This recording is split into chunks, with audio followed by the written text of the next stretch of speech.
Good evening, good afternoon, good morning. Bonne soirée, bon après-midi, bon matin, tout le monde.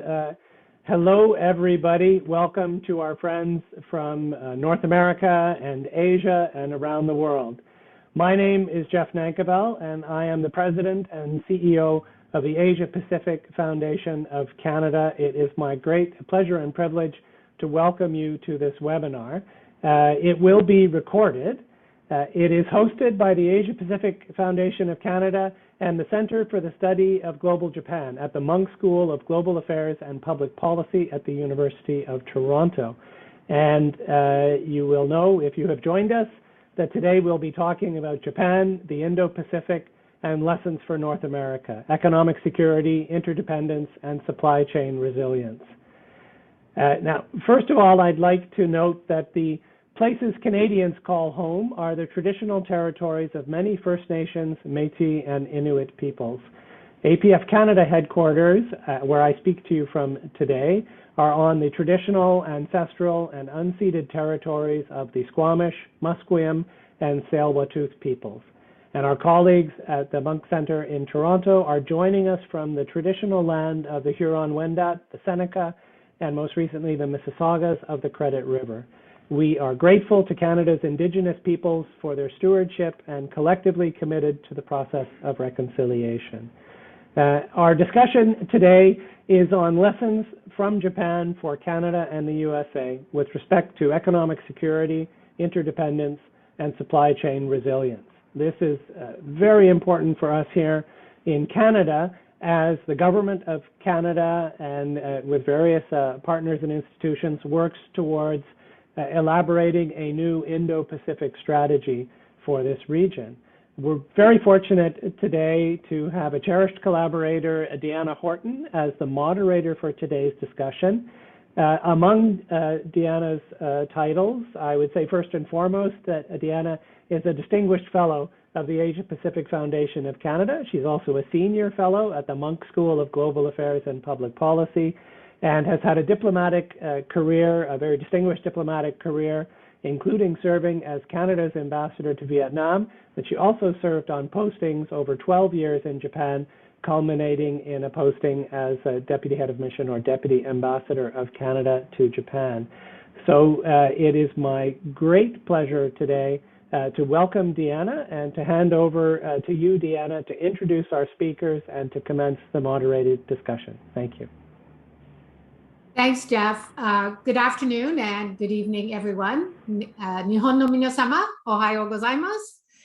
On behalf of the Center for the Study of Global Japan at the Munk School at the University of Toronto, I would like to thank you, Jeff, and Mandy and Yuko, and everyone at the Asia-Pacific Foundation of Canada for hosting this session. The concept of economic security and how this is being handled by and putting into practice by the government of Japan, and how Japanese businesses are navigating issues such as supply chain disruptions caused by U.S. China tensions, the COVID-19 pandemic, and the war in Ukraine are very relevant for Canada. Our economy is entwined with the USA, Japan's is with China. We are honored to have two experts for this very important discussion, Dr. Kazuto Suzuki and Dr. Ulrike Schaede, and I will be introducing them momentarily. Following their presentations, we've planned to have a conversation, and I invite our audience members to submit their questions through the Q&A function on Zoom, and we hope to get to as many of them as possible. I'm going to do very brief introductions as there is more information on the website. In order of their speaking, first, Kazuto Suzuki, Professor of Science and Technology Policy at the Graduate School of Public Policy at the University of Tokyo, Japan, and Senior Fellow of the Asia-Pacific Initiative, an independent policy think tank. His research focuses on the conjunction of science, technology, and international relations, subjects including space policy, non-proliferation, export control, and sanctions. Next, Dr. Ulrike Schaede is Professor of Japanese Business at the University of California, San Diego, School of Global Policy and Strategy. She is the director of the Japan Forum for Innovation and Technology, where she organizes a weekly Japan Zoominar on current issues on Japan. She works on Japan's changing corporate strategies, including business culture, change management, employment practices, and global manufacturing and innovation under the digital transformation. So, Suzuki-san, over to you first. Right. Thank you, Diana. And je veux remercier la Fondation Asie-Pacifique et aussi je veux remercier l'Université de Toronto. My name is Kazuto Suzuki. I have been, as indicated, now working on the question of the economic security in Japan. And I like to give a sort of a brief explanation of the newly passed bill, which was passed in a couple of days ago, about the promotion of the economic security and how Japan tried to tackle the issue of the supply chain resilience. So first of all, I like to discuss a little bit about why we need the economic security. The economic security is happening because traditionally the liberal international order or the free trade regime was the things of the West, the countries with who shares the same values and the norms are trading freely among themselves. But when the Cold War was over, then there was an expectation that bringing in the countries which doesn't share the value and the norm would make them to assimilate to the Western values. But in fact, it didn't happen. As you see, the Russian invasion in Ukraine, and the Chinese dictatorship by the Communist Party hasn't changed ever since. So basically, this expectation didn't really realize, but the system of the free trade remains, and these countries which are not really sharing the same values and norms are in the same economic system together. So this is where the contradiction starts. On the one hand, there is a political tension between Japan and China, United States and China and Russia. But at the same time, there are both sides are indispensable. They are all together in the supply chain. And often China use this situation and take advantage and use the trade as a weapon. So what they do is using this dependency and trying to exploit the vulnerability of other countries like Japan and to use the economy as a leverage to impose the political will and values.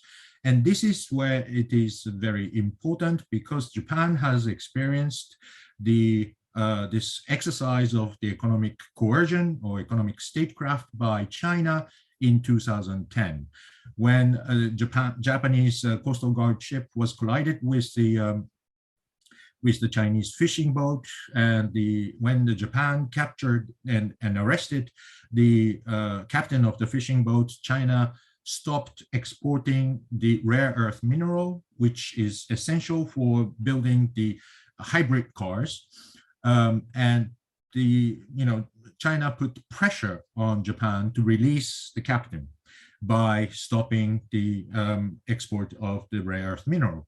So that's the experience that Japan had, and that experience gave an impression that this is the time that we can't really accept the free trade as the normal system of trade. The free trade is important for Japan because Japan depends the energy and food for other countries. So Japan maintains the principle of free trade, but we need to take care of these risks that other countries may exploit the vulnerability of Japan. Also, there are cases that China exercises the market gravity as a leverage to impose the standards or the values to other countries. The market gravity means it's the size of the market, so that everyone is depending on the export to China. And cases like, the pineapple from Taiwan, or wines from Australia, or salmons from Norway, these are the victims of the Chinese exercise of economic coercion by closing the imports from these countries, those items, and then imposing certain political will. So generally speaking, this is a time that there is a political intervention in economy. So the free trade principle is still there, but there are occasional intervention by the political affairs to cut off the supply chain, to put the pressure, to use it as a leverage, political leverage against the other countries. So in other words, there are occasionally cases that countries sacrifice the economic benefit for the political purposes. So economic benefit is not always that comes up as a priority for the international economic policy. And at the same time, if we need to do so in this circumstances, we have to take certain measures to avoid and mitigate the risks. And the Japan, it's no longer proposed bill, but when I wrote this, prepared this slides, it was still not past the Diet, but the Japan's new bill called the Promotion of the Economic Security Bill has 4 main pillars. One is to establish a supply chain resilience. The second is the protection of critical infrastructure. The third is the concealed patents, which is to conceal the technical information when it registered patents, and the promotion of science and technological bases. Since this is focusing on the supply chain resilience, I'm going to focus on the first pillar, but there are, in general, this Japanese new bill has a characteristics that this is a defensive measures. In other words, this is not to use the economy as the political weapon, or this is not to impose certain political will to other countries. In fact, Japan is part of the parties, G7 parties, to impose sanctions on Russia. But the Japanese legal framework, Japan doesn't have the legal tools to impose sanctions unilaterally. We have to do it within the context of the international coordination. So Japan can do that. Impose the sanctions when there is a UN Security Council resolution or the G7 agreement. All these international commitment is the preconditions to impose sanctions on the other countries.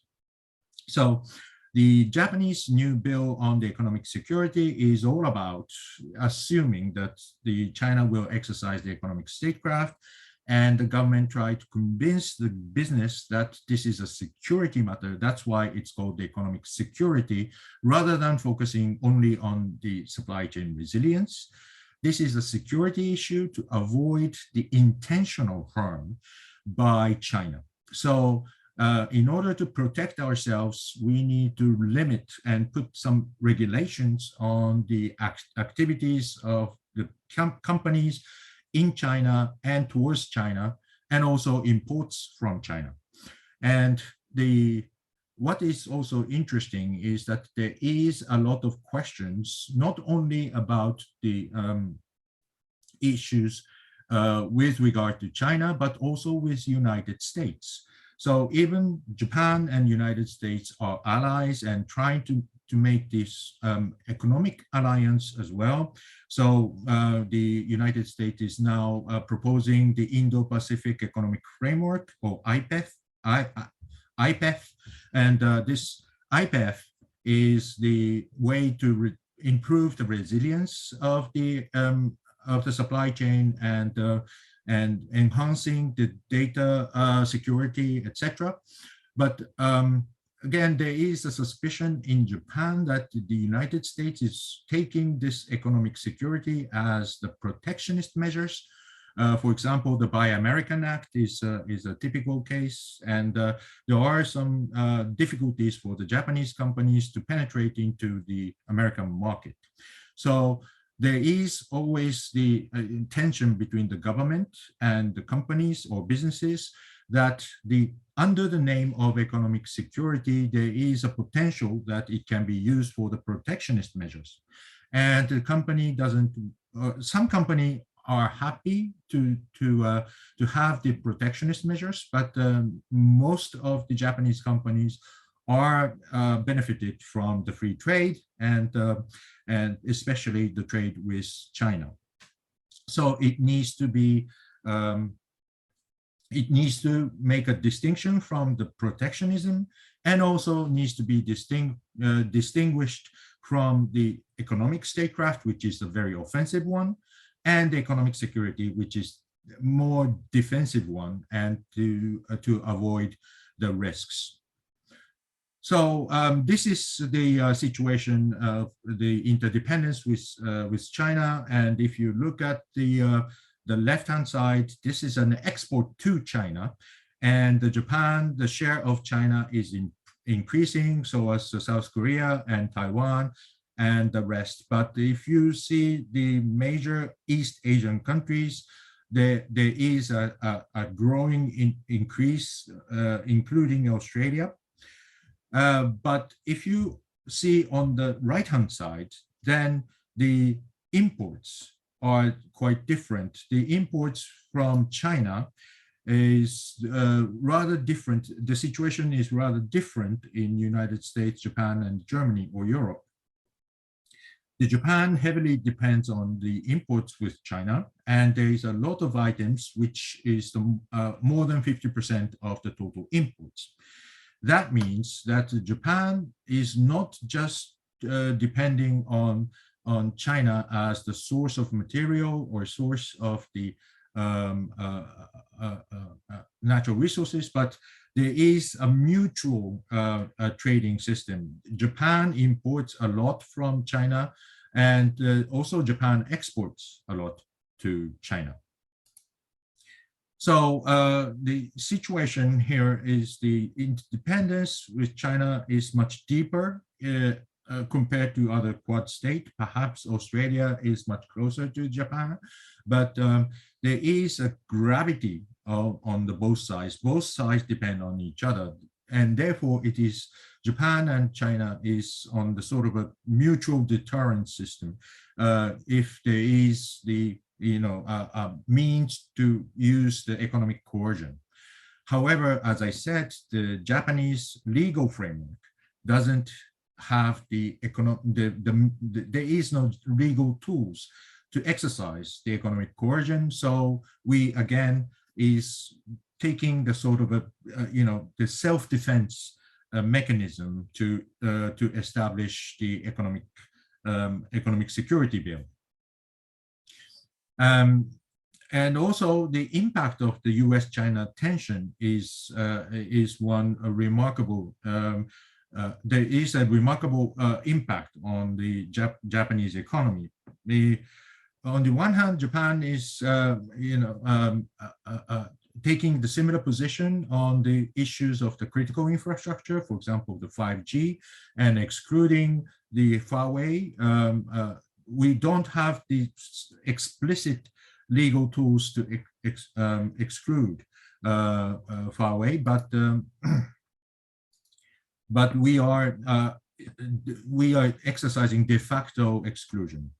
But what is interesting is that, again, as I said, the United States is imposing this investment screening and import regulations, and Buy American Act. And these are also affecting on the Japanese companies as well. So the Japanese companies are now having more impact from the United States and the businesses in the United States rather than the businesses in China. So again, this is one of the reasons why Japanese government is not taking this sort of offensive measures and trying to navigate its position between the United States and China. And finally, in these circumstances, Japan is now building up the sort of bilateral and multilateral or plurilateral approaches. Bilaterally, Japan and United States have already established a competitiveness and resilience partnership or core partnership. And there is a new framework set for the economic 2+2. This is the Japan Economic Policy Consultative Committee, the Minister for Foreign Affairs and the Minister for Economy, Trade and Industry are meeting with the Secretaries of State and Commerce. And Japan, Australia, India established the Supply Chain Resilience Initiative. This is mainly for the vaccines and medical equipments. And also there is a Quad framework, which will be taking place shortly in Tokyo. And there is the new framework of the economic framework of Indo-Pacific or IPEF. It is yet to be discussed, and I think this IPEF needs to be shapen in a few weeks' time. But there is also a very strong demand from Japan to United States for United States to come back to TPP. I think one of the big problems for Japan is that the United States is now closing its door to the free trade, whereas Japan is promoting the free trade through CPTPP and RCEP. And this is one of the big difference between Japan and the United States, and we need to sort these things out. So I'll stop here. Thank you very much for listening and looking forward to the discussion. Thank you. Thanks very much, Kazuto-san. That was really interesting and lots of food for thought there. But now I'd like to turn it over to Ulrike in California. Well, thank you very much for having me. I'm excited to be here. I brought some PowerPoints myself, so let me see whether I can manage to share them. This should work. So yes, I'm Ulrike Schaede from UC San Diego. And in case I run out of time, let me just say what I want to do in my 15 minutes here today. I want to make 3 points. First, I want to talk a little bit about the new trade dynamics in Northeast Asia and the trade dependencies as we look into who's buying what from whom in what I call the aggregate niche strategy of Japanese companies. As Deanna mentioned, I'm a business scholar, so I'm looking at all of this from the business perspective. The second point I want to make, and I'm going to overstate the issue a little bit so that it becomes memorable and then retreat maybe a little bit, but I want to convince you that we should forget exports. At least as the only measure to assess Japanese economic activity and geoeconomic interests. So I want to change your point of view a little bit on Japan's geoeconomic policies. And then I'll end on a little bit of a teaser. What if we actually do decouple? And how would Japan fare if globalization were to end tomorrow? All right, so I wrote a book titled The Business Reinvention of Japan recently, and then you might wonder, well, why would Japanese businesses have to reinvent? And there are 5 reasons. One is that Japan lost its previous leadership in mass manufacturing, consumer end products to Korea, Taiwan, and China. And there's this new strategy question, which is how can Japanese business benefit from the rise of China. The second is the new global globalization of supply chains, which is, of course, the topic of today. Then there's the digital transformation. And domestically, there are some demographic changes, including a labor shortage and profitability pressures on businesses. So there's lots of things going on in Japan. And there's this moment where leading Japanese companies are trying to figure out how they go from the upper picture of these old conglomerates to this new infrastructure, smart cities, smart everything, 5G, digital, DX framework. All right, so let's talk about the supply chains, because that's what we're interested in here today. And of course, let me remind you that as the way business scholars look at this is the supply chain is really taking the production process of a product and analyze it by each step of the production. And in the old days, this was all done within one company, or maybe within one region. So if you think about the Toyota production system, all of this would have been done in Aichi prefecture, or in the case of Germany, it would have been around the area of Stuttgart or something like that. And then came globalization in the late 90s, mid 90s, primarily because the cost of transportations fell, and we figured out ways of refrigerated transportation and so forth and so on, so that it was actually cheaper to take these steps of the supply chain and put them wherever in the world it was cheapest to do them. And you may recall a study of the iPhone and its value-added contributions. And what that study showed is that the original iPhone, at least, or I think actually still today's iPhones, are designed, of course, in Cupertino in the United States. And then the input materials and components and the production machinery was made in Japan. The input parts and assembly in Taiwan, South Korea. I'm sorry, the assembly then moved to China. And then all of these were re-imported to the United States, where they're sold in these glitzy stores.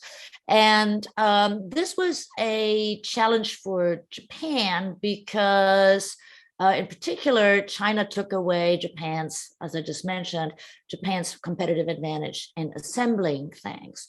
So as Japan lost this top position in assembly, the Japanese leading companies needed to find new ways to compete. And what they decided to do is move where the money is. And I'll show you in a moment why the money is more upstream. That is, leave assembly to China, because there's no way Japan could ever compete on the cost of labor and so forth of assembly, and move into the higher value added upstream input materials and production machinery. The reason the money is there is, this is actually a chart that everybody in Asia knows and very few people outside Asia are concerned about, because this is actually an Asian thing, the smile curve of profit. This is, of course, a smiley. Let me see whether I can get my I think that this is of course a smiley. There it is. So what we draw here is operating margin and where in the production process the money is made, and the money is made at the high ends of the curve. That is to say, in the downstream and upstream portion. So the design and components and material, and then retail and after service and so forth. Right. Okay. So the Japanese business reinvention is to make room for newly emerging competitors and move up into the high value added or even deep tech parts of the production. This is my favorite chart. Don't worry, it's not as difficult as it looks. So what we're drawing here is a global market size of certain industries. So for instance, this orange bubble here is the global automobile industry. And then on the horizontal scale, we're drawing the combined global market share of Japanese companies in percent. So what this says is that in combustion engine automobiles, Japanese companies combine to some 20% of a very large global market.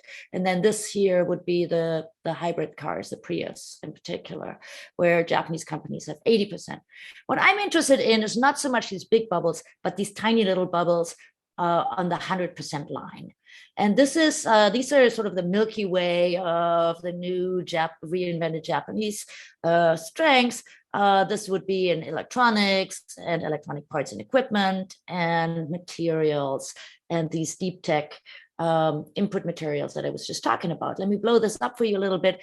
So the Japanese Ministry of Economic Trade and Industry did a study of what these bubbles actually are, and it found that there are some 900 or so, 931 to be precise, global product categories where Japanese companies combine to over 50%, or 500 categories where Japanese companies combine over 50% of the market share, and each of these markets is 5 billion. So you can do the math.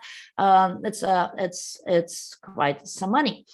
And the kicker is that these niches down here, that I think in the aggregate add up to a lot, are actually too small for Chinese companies to go into now. So this is actually a trade opportunity. And by the way, you might think, doesn't every country have this? And the answer is no. This is South Korea. This is an empty space there. The United States does, in particular in pink, which is biotech, and also some semiconductor products. But, and this is, by the way, the timeline. So 2006, lots of large Japanese companies like Sony and Panasonic and so forth are important. And then if you go over to the right, 2016, we get this Milky Way phenomenon. So I want to talk two more things about the aggregate niche strategy, which is my label for this Milky Way thing. It's not a hidden champion story. This is not about small little companies that make one screw or one item. It's about very large listed companies repositioning to provide materials, chemical materials, deep tech items into the Northeast Asian supply chain. And the iPhone is only one example. We could talk about cars, we could talk about a whole lot of other things, right? So the idea here is Japan can profit from the rise of China by feeding into the supply chain that then kind of goes around in Northeast Asia. And this has created new dependencies in Asia that I think are really beneficial for the situation in Asia. And Suzuki Sensei was just talking about, these possible problems that could arise if one country stops supplying. I would like to bring to your attention that Japan might actually have to sit at the longer end of that lever. So, and by the way, this is not just old stuff. So this was the original study from the Asia Development Bank of the iPhone that showed that Japanese companies contributed to 34% of the value added of the original iPhone. And Nikkei did a study of the 2019 Huawei top of the line phone. And what we see here is that 23% at least, they didn't count everything, at least 23% of this Huawei phone value added is produced in Japan. And what's important about this is that clearly these are things that Chinese companies cannot make, otherwise they would. So there's a dependency here, and that's very interesting to me in the sense that doesn't this really sort of counterbalance some of the political tensions? So if we look at trade, and Suzuki Sensei already did this, so I can be brief here. So according to my data here, so China and Hong Kong and Japan are fairly even as they trade with each other, but South Korea and Taiwan have a trade deficit with Japan, and China has a trade deficit with South Korea and Taiwan.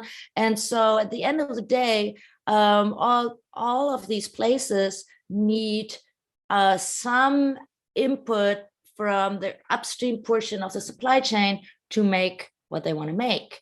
And this I think is an important thing to keep in mind.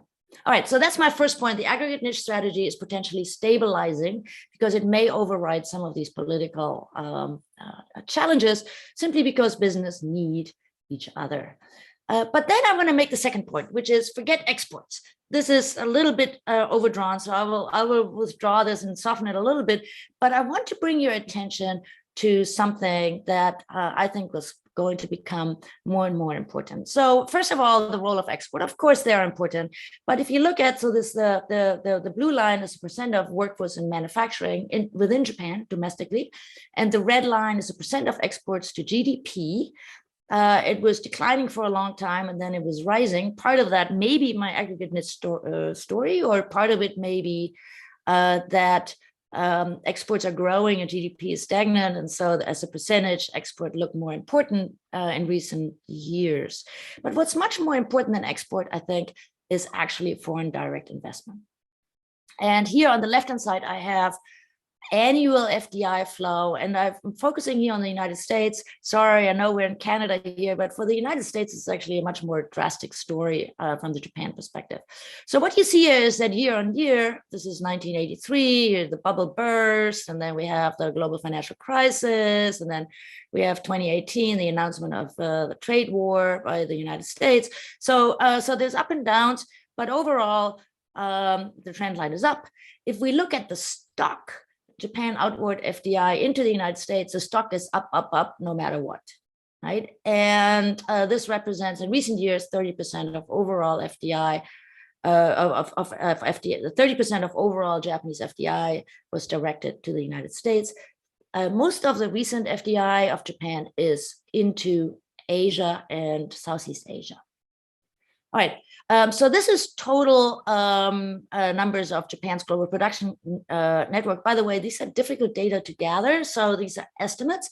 But basically what you see here is a steady increase, not only in overseas business offices, but in overseas manufacturing plants, right? So Japanese companies are increasing their presence in Asia. And that's important because that changes the way Japanese policymakers and the bureaucrats think about what they want to get out of trade agreements. I posit that rather than worrying about export too much, what they're worried about is the possible expropriation of these overseas assets.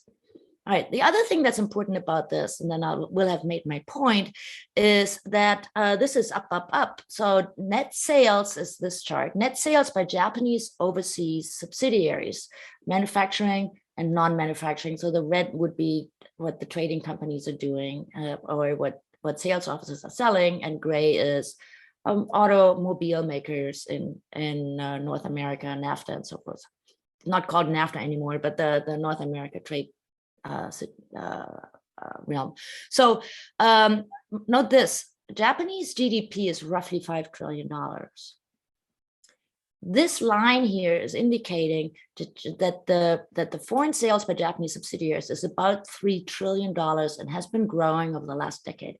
So even though Japanese GDP is stagnant, if we were to measure Japanese GNP, it would actually be growing.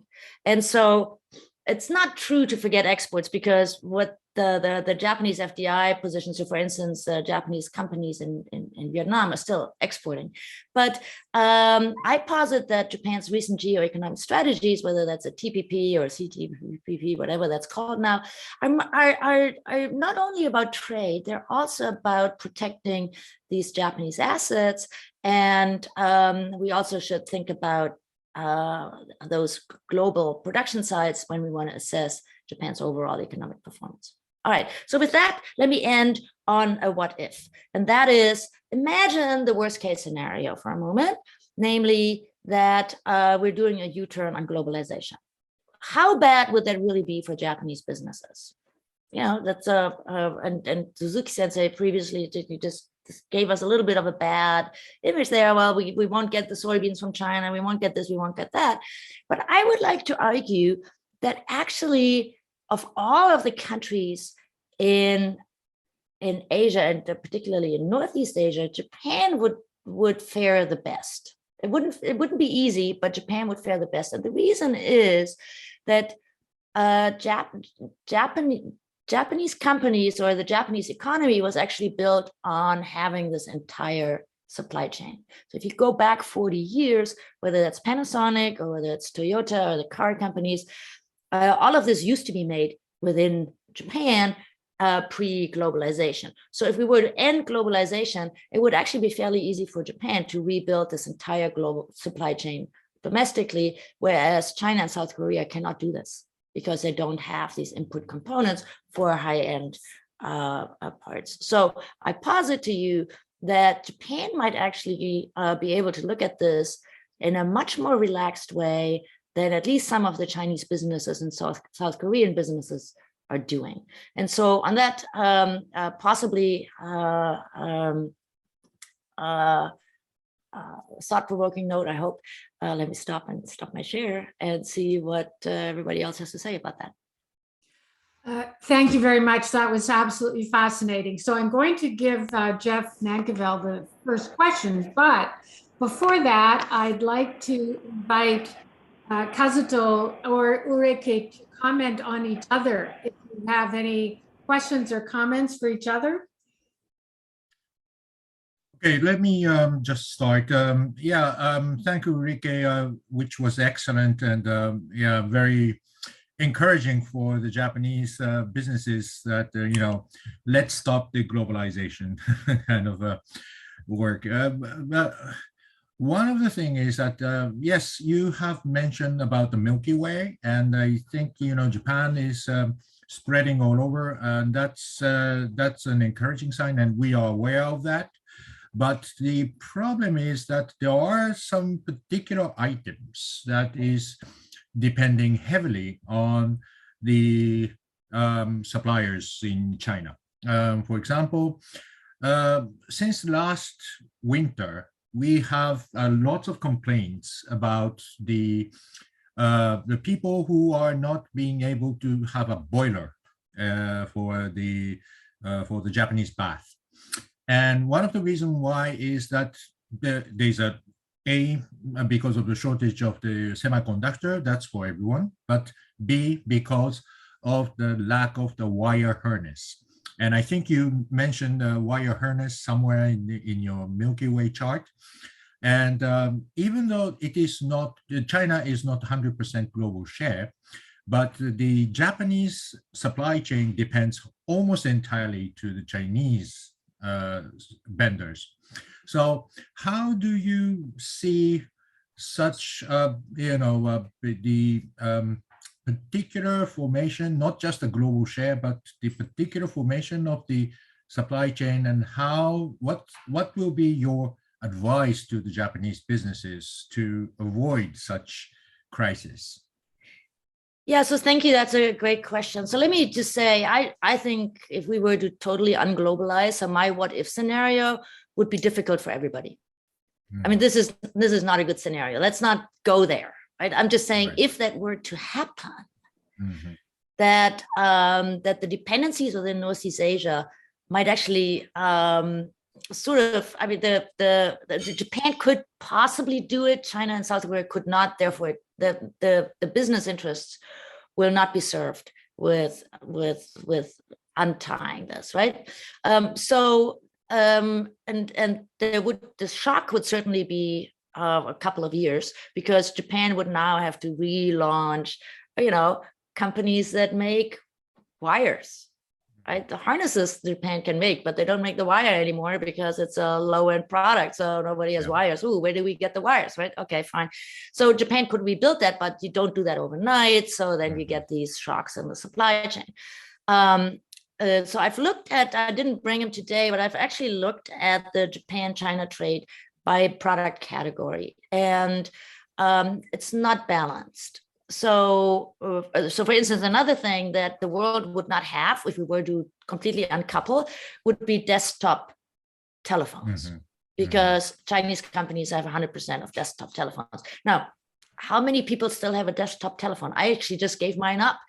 And so that would be possibly a matter of 3 or 4 months, because you could just route all of the office calls to my cell phone or something. So I think that, yes, there are dependencies, but the dependencies of Chinese businesses on Japanese products is higher and in more critical areas than the Japanese dependence on China. But there are dependencies, and I'm still hopeful that will mean that there won't be a complete uncoupling. And then the loser in all of this would be the United States. So, and I think Americans are beginning to realize this. And I guess Canada is beginning to realize this. Let's not do this, right? The Northeast Asia will be fine, but we might lose out. And so I don't think, one hopes that the ratio will rule in this situation. And all of we have diplomacy, and diplomacy is at work day and night here right now about this and the matters that you mentioned. So I have a question back to you, Kazuto, because you laid out this fear scenario, which is useful. It's also a very typical Japanese stance to take, right? We worry, and anzen daiichi, and so let's make sure that we're prepared, and that's a very good stance to take. But do you think that the Japanese, the good people at METI or the good people in the Kante, the cabinet office, are they really worried, or are they just making sure that they're not caught off guard? So how deep is that concern really? Are they truly concerned that this is going to happen, or are they just preparing so that they are not kind of left standing in the rain should it happen? That's a very good question, and it depends on who you talk to. Those people in METI, there are two kinds of schools in METI. On the one hand, there are people who are genuinely fear that the China might exercise this, and the other school is that because it's the United States doing this, so we have to do this again. I mean, there is a sort of a I don't think there is sort of an immediate fear or immediate threat posed by China at this moment. And I don't think there is a sort of a pressure from the businesses that this is going to happen. So there is not much sort of early warnings signals coming from the businesses as well. But I think it's more ideological in a way, and there are a third group of people who are much more free traders. Those people who believe that we do have RCEP, and the China is committed to the free trade, and that's their interest. So there is sort of an optimist in the Japanese context that this is not going to happen anyway, because it's not nobody's happy with or nobody's interest. But I think there is, in the Kante level, there is a sort of a common understanding among the Kante officials, particularly Mr. Shimada, who is the special appointed secretary to the Prime Minister, who used to be the Vice Minister of METI. He has a balanced view, and I think the Kante sees that we need to do it anyway as a precautionary risk mitigating measures. We need to have a sort of a legal tools to exercise when it comes to the sort of push comes to shove.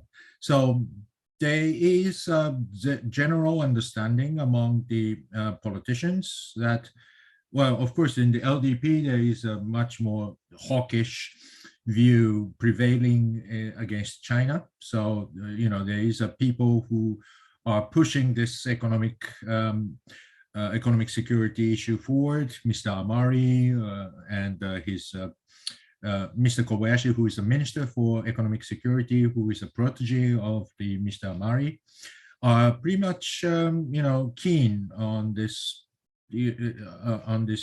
Chinese action. And I think this was amplified during the COVID-19 time, because the China used the masks as economic tools to impose political objective, and the vaccine as well. There are some victims like Paraguay that, if you want a vaccine, then cut off your relationship with Taiwan. So that sort of an action poses a sort of a question that the China may exercise economic coercion to Japan. So again, we need to be prepared, and that's the sort of a Kante's view, and that's why we have this bill. Thanks very much. Jeff, I'm going to give you the first question. Okay, thank you very much, and thank you for very stimulating presentations, both of you. You mentioned, Dr. Suzuki, about the kind of cross currents in looking at China and free trends towards freer trade, like through the membership in RCEP. And I'm wondering about CPTPP and the what should be Japan's attitude towards China's application. I think some of us have a sense already of what the kind of messages initially were coming out of Tokyo on that. But how is that debate, and for both of you, how is that debate unfolding now? And when you have different possibilities in terms of things that could bind China in more tightly. I mean, if China could ever meet the standards of the agreement, which of course is a huge question, but if it could theoretically, the contradictory ideas that you could have more security by binding China in, but less security by being more closely bound with China. How's that debate unfolding now? Okay, let me just start. I think what is happening, there are sort of waves of the, who is winning the debate. Initially, there was a sort of an initial reaction was that if we, if we accept China as a member of CPTPP, we'll never be able to bring the American in.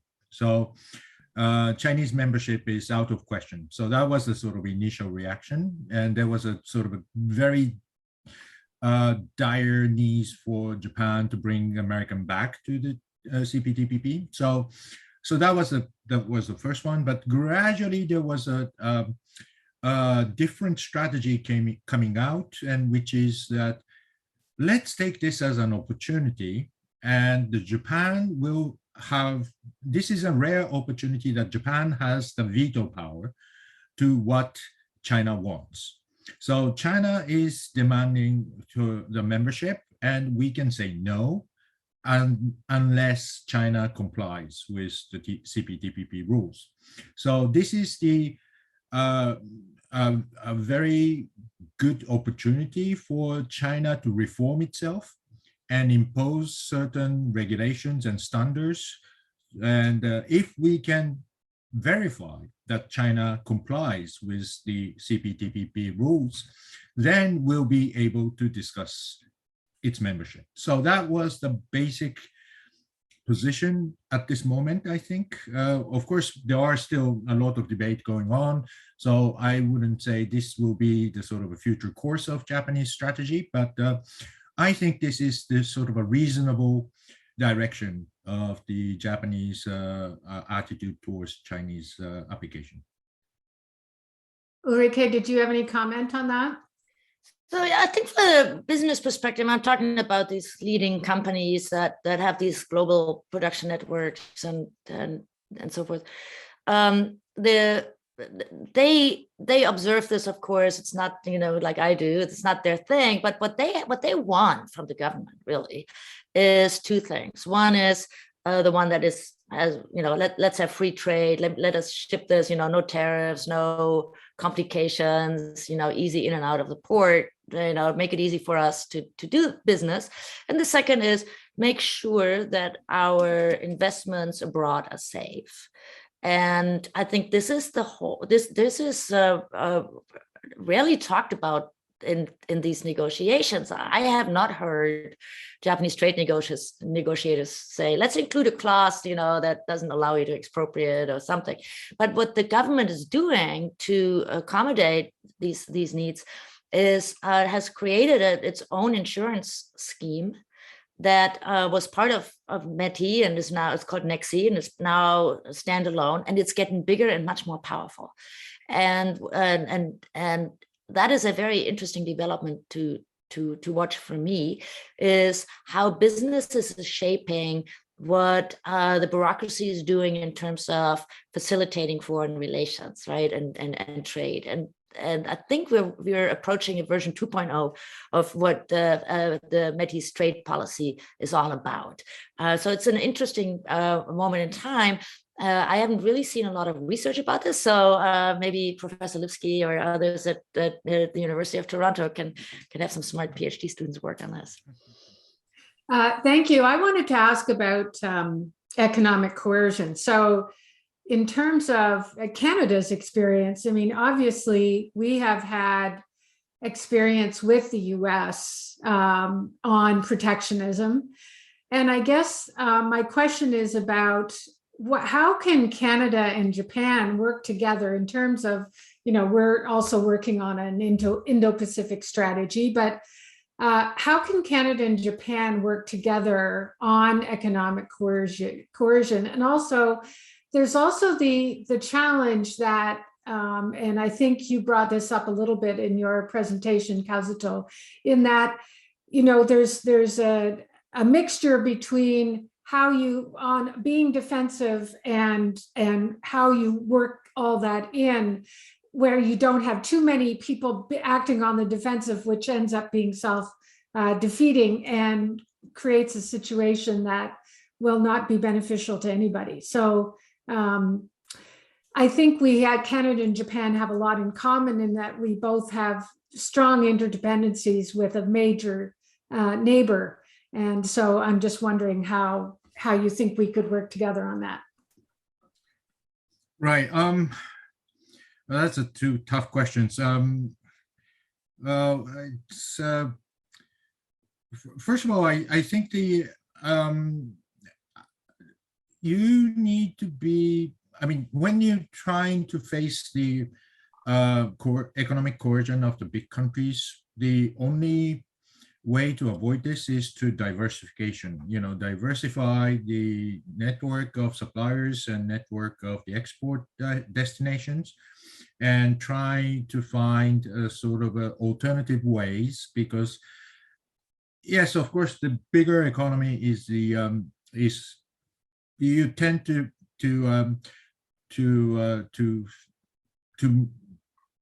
trade with the bigger trade partner, because that's easier and there's a lot of scale of economy of scale. But I think perhaps the idea of the economic security is, even though it is costly, you need to invest in the diversification and try to limit the risks of being dependent heavily on one country. So I think the Japanese government is trying to do the diversification, and METI has set off the subsidies to encourage Japanese companies to diversify their production. And perhaps Japan and Canada are the ideal partner to coordinate, because Canada has a lot of natural resources, whereas Japan would be able to provide this sort of alternative manufacturing goods. So even though Japanese products are rather expensive compared to China or that of the United States, but I think these diversification needs to be supported by the government. But I think this is necessary in order to secure the supply in case of this economic coercion. So and the second question was the defensive attitude. This is this is basically it's an attitude of the government, and this is again another government posture that the government doesn't want to sort of stimulate other countries, particularly China, that this bill is creating some sort of an offensive posture to China. So perhaps it is limited to the as the sort of a expression of the Japanese government position rather than the business position. Ulrike, did you have any comments on any of that?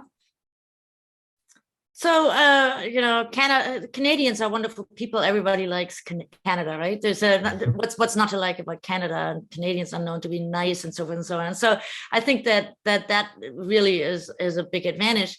I think Canada's concern is probably what's going on in the United States. And because of the North America trade agreements, will Canada be pulled into some of these trade wars without actually wanting trade wars, right? And so, that is a very interesting position. I think there are lots of possibilities out of that, but in a way, the world is trying to, I think, trying to figure out what we're going to do if the United States really can find itself anytime soon again. And so, and that's what Japan, of course, is trying to find out, right? So the United States is becoming unreliable. And so what do? Well, we forge these other relationships. And as we do that, so from the Japanese perspective, we also make sure that we put our foot on the ground and make it very clear that we can do this too, like the trade dispute with South Korea, which was really only a sort of a warning shot, right? So this is what's going to happen if you mess with us. And so I don't envy Canada for its position at this particular moment in time, because many people probably think of Canada being tied to the United States, and maybe that couldn't be not such a great thing. And it explains, of course, why Canada is becoming so active in the trade negotiations, which I think is the right thing to do. Yes, absolutely. But I'm also wondering, when we're looking at supply chain resilience and disruption, obviously the concern of many countries is also looking at what Japan did with South Korea, and on looking at critical components of in sectors that we all care about. And I'm also wondering about services, because services is also very important, particularly in terms of digital trade. So I'm wondering how do you think, this is another area where we could potentially cooperate, but how do you see Japan, both from the government or the business sector, on these issues going forward? Well, so the South Korea thing, I think, was really about putting a stake in the ground that, Japan will not just sit quiet and do nothing. Let's try how it works, right? And if it works, then we can maybe do this again in the future. And it kind of didn't work so well, right? And so that's actually a good thing, because I think it'll make many people, many trade negotiators, many governments, many businesses rethink, do we really want this, right? So in the South Korea case, what happened was that the government decided that to withhold an automatic allowance of certain exports from Japan to South Korea on the grounds that they might be used for making weapons. And the businesses, both on the Japanese side and Samsung, who was like sort of the biggest, was hit the biggest on the South Korea side, were really angry at this and went to their governments and lobbied to stop this, right? Because they were doing business and they were doing fine and everything was hunky-dory, and suddenly there's this withdrawal of this and more paperwork. And so it didn't really work that well. And I think that was a really great moment for governments to reconfigure and reconsider, do we really want to do this? Mm-hmm.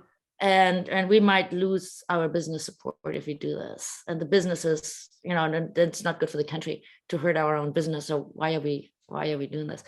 And so I think that might, we don't know. I can't answer your question. You're looking into the future. I don't know what the future will bring, but I think we're in this moment in time where we're trying to figure out what the new limits and the new boundaries are. And that makes this moment so interesting. Kazuto, I'd like you to comment on that as well, but also can we add the dimension of, since we were talking earlier about CPTPP, Korea has also indicated an interest in applying, and of course the UK. How do you think this figures in to Japan's plans going forward? Right. The South Korea has, particularly the previous administration was very unique and very hostile in a way to the historical issues, and there was a frustration among Japanese, and particularly during the Abe administration in Japan, that the South Korea has, broke down this agreement on the comfort women, and there was, even though there was a sort of a promise, the South Korea promised to do so many things, but not really following and implement those agreements. So there was a big frustration, and I think that's why Japan has changed the export control rules and putting out the South Korea from the so-called white country, which is giving the sort of a relaxed export control rules. But it was, I agree that Ulrike, this was not really worked well, but there were a certain message that was sent to South Korea, and there were South Korean, the Moon Jae-in government understood the message. However, the Moon Jae-in government was so tied up with the domestic audiences and not being able to change. So the economic coercion can work if there is the, let's say, more stronger interest in businesses and less interest on the political side, then it works. But in this case, it didn't work because there was a very strong support, or at least a group of the South Korean society supported the position of the Moon Jae-in government, and which President Moon Jae-in depends politically on. So this sort of a political commitment, if there is a political commitment, then the economic coercion doesn't work. So as in the case of North Korea, the Kim Jong-un is so much,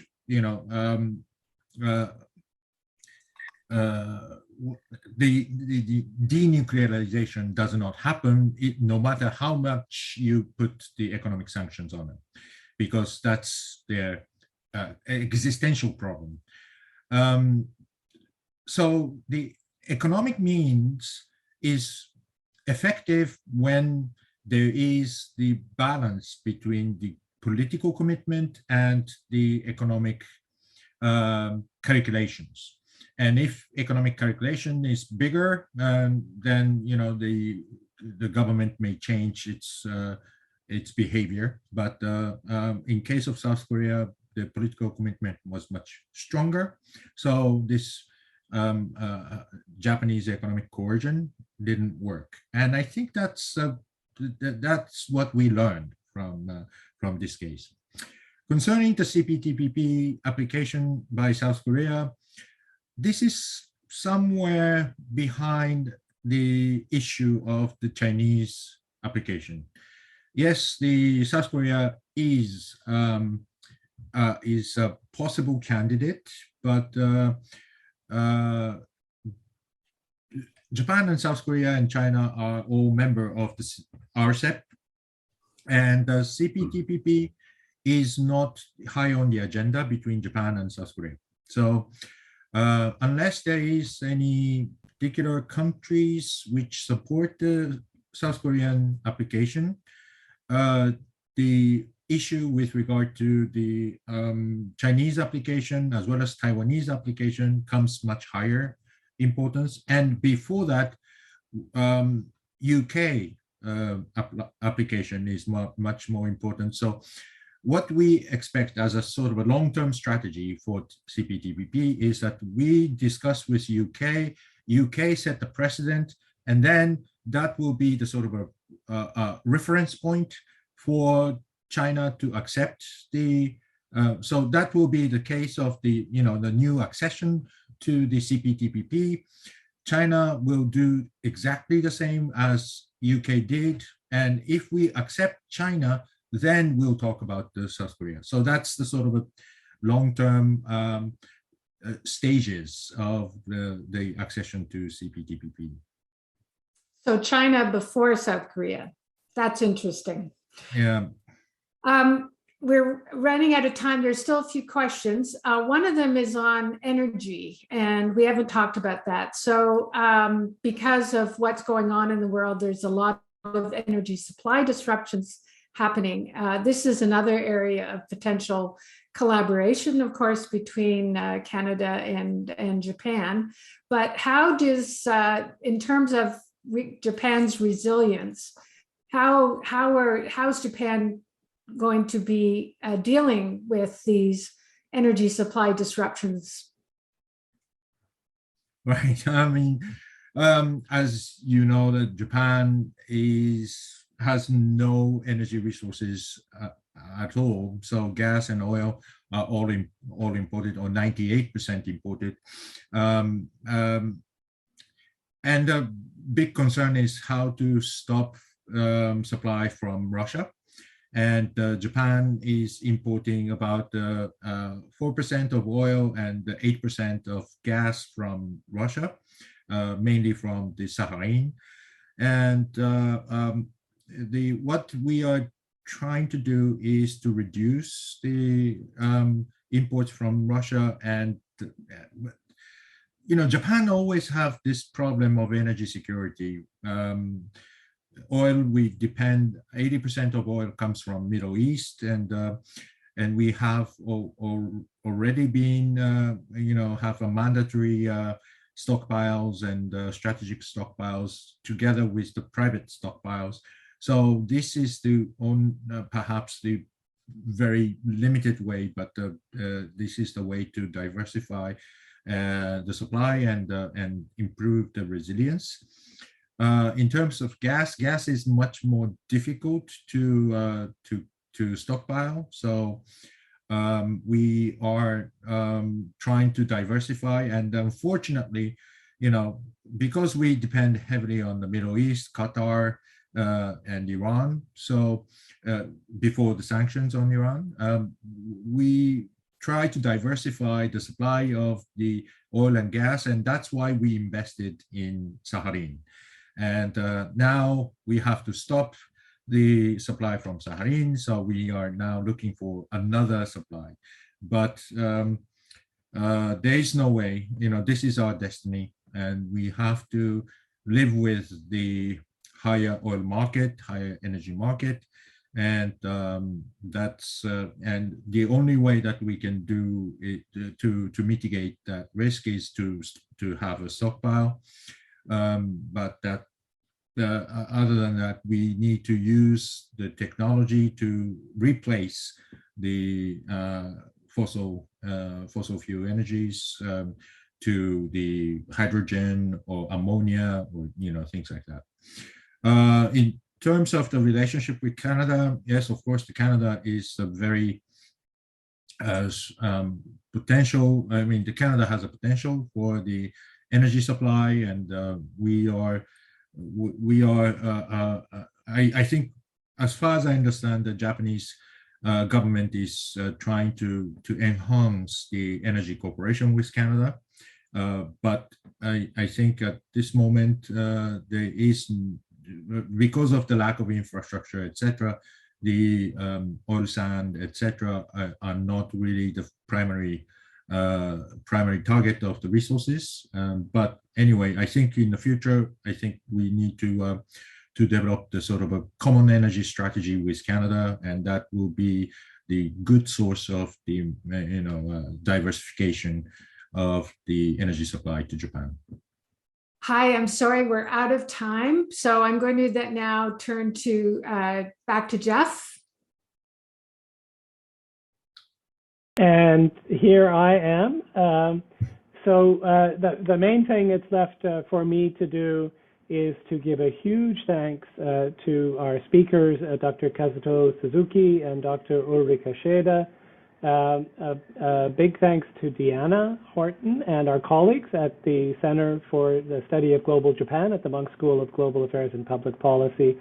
In terms of takeaways, I would say there's something for everybody. It was such a rich discussion, but my mind has been opened in a couple of areas, at least, from Dr. Schaede, the provocative scenario of Japan being successful in a scenario of radical deglobalization, that Japan could do very well in. That was a fascinating thought exercise.